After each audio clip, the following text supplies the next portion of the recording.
প্রিয় দর্শক, আসসালামু আলাইকুম। হাসিনা আর যাই করুক, দেশের জন্য অনেক কাজ করেছে বলা পাবলিক গুলার জন্য একটা তথ্য জানিয়ে দিই, একটু ভালো করে শুনবেন। বাংলাদেশের বর্তমান ঋণ কত জানেন? 99.3 বিলিয়ন মার্কিন ডলার। আই রিপিট, 99.3 বিলিয়ন মার্কিন ডলার।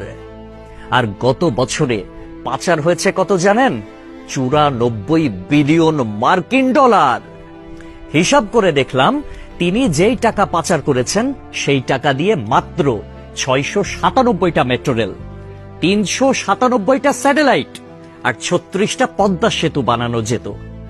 একটা 1000 টাকার নোটের ডাইমেনশন কি, সেটা নিয়ে না হয় অন্য এক সময় আলাপ করা যাবে। ধরুন 11 লক্ষ কোটি টাকা 1000 টাকার নোট দিয়ে একটার উপর একটা রাখলে এর উচ্চতা কত হবে জানেন? 2750